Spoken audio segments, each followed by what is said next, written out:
बहुत समय पहले एक बड़े और घने जंगल के पास एक छोटा सा गांव था। इस गांव में एक किसान अपनी बेटी सुमन के साथ रहता था। सुमन निडर और बुद्धिमान लड़की थी, जिसे जंगल से बहुत लगाव था। इस जंगल में एक भयंकर शेर वीर रहता था।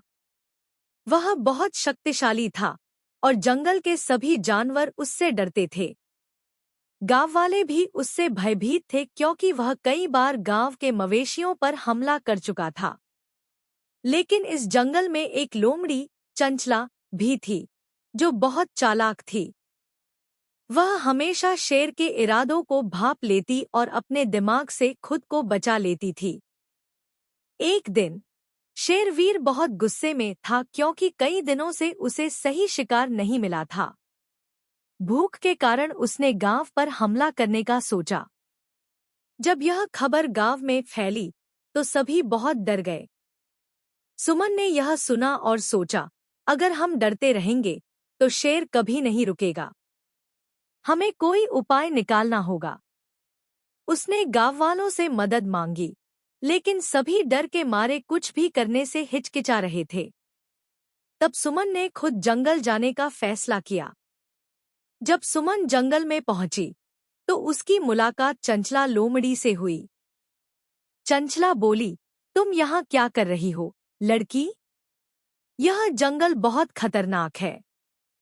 सुमन ने बताया कि वह गांव को शेर से बचाने आई है। चंचला को यह सुनकर आश्चर्य हुआ, लेकिन उसने सोचा कि अगर सुमन को सही दिशा दी जाए तो वे मिलकर शेर से निपट सकते हैं। लोमड़ी ने कहा, मैं तुम्हारी मदद करूंगी, लेकिन तुम्हें मेरी बात माननी होगी। सुमन ने सहमति जताई। चंचला ने एक योजना बनाई। उसने सुमन से कहा कि वे एक गड्ढा खोदेंगे और उस पर पत्ते और टहनियां डाल देंगे।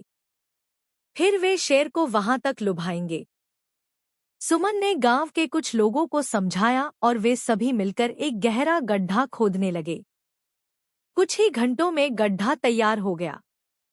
इसके बाद चंचला ने जंगल में जाकर शेरवीर को उकसाया, अरे वीर, सुना है कि गांव में तुम्हारी हिम्मत को चुनौती दी जा रही है। क्या तुम सच में इतने शक्तिशाली हो?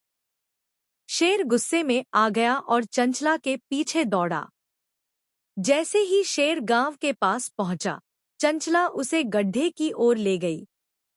जैसे ही शेर ने छलांग लगाई, वह गड्ढे में गिर गया। शेर जोर जोर से गर्जने लगा, लेकिन वह गड्ढे से बाहर नहीं निकल पाया।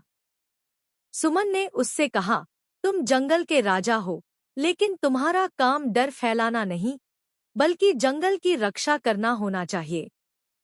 शेर कुछ देर सोच में पड़ गया और फिर बोला, मुझे अपनी गलती का एहसास हो गया। अगर तुम मुझे छोड़ दो तो मैं भविष्य में गांव वालों पर हमला नहीं करूंगा। सुमन ने उसे एक शर्त पर छोड़ा कि वह कभी भी गांव पर हमला नहीं करेगा और जंगल में शांति बनाए रखेगा। इसके बाद गांव और जंगल में शांति आ गई।